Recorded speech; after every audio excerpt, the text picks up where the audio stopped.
বনানীর হেসেলে সবাইকে স্বাগত। আজ আবারও একটি নতুন রেসিপি নিয়ে আপনাদের সামনে হাজির হয়ে গেছি। আজ আমি বানিয়ে দেখাবো ট্যাংরা মাছের তেল ঝাল রেসিপি। চলুন দেখে নেওয়া যাক আমি কি পদ্ধতিতে এটাকে বানাচ্ছি। প্রথমে কড়াই আমি সর্ষের তেল দিয়ে দিয়েছি। যেহেতু তেল ঝাল অবশ্যই সর্ষের তেলই ব্যবহার করবেন। এখানে 3 চামচ সর্ষের তেল আমি ব্যবহার করছি।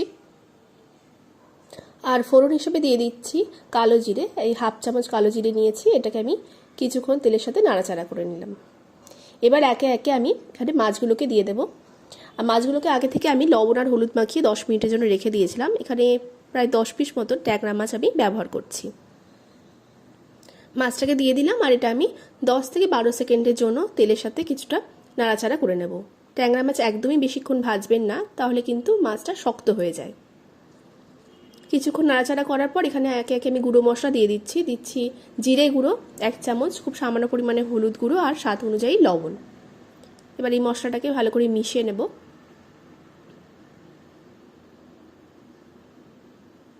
মশলাটা মেশানো হয়ে গেছে। এবার একটা মিডিয়াম সাইজের পেঁয়াজকে আমি পেস্ট করে নিয়েছি, সেই পেস্টটাকে এখানে দিয়ে দিলাম।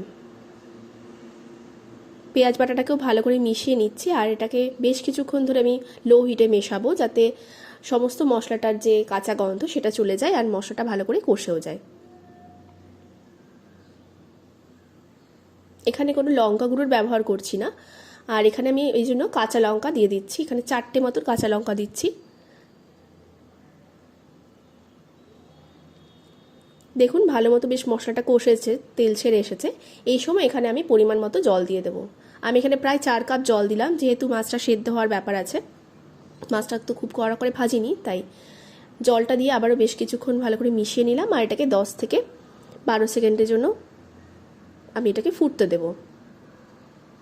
10 মিনিট পর ঢাকনাটা খুলে দিলাম। দেখুন জলটা ভালো করে ফুটে এসেছে আর ঝোলটাও তৈরি হয়ে গেছে, মাছও সেদ্ধ হয়ে গেছে। এবার এটাকে নামিয়ে নেব আর সবশেষে আমি এটাকে ধনেপাতা দিয়ে পরিবেশন করব। খুব সহজেই তৈরি হয়ে গেল। আপনারাও বাড়িতে এভাবে ট্রাই করে দেখবেন। আর আজকের রেসিপি কেমন লাগলো অবশ্যই আমাকে লাইক, কমেন্ট, শেয়ার করে জানাবেন। আর অবশ্যই চ্যানেলটাকে সাবস্ক্রাইব করে আমার পাশে থাকবেন। ধন্যবাদ।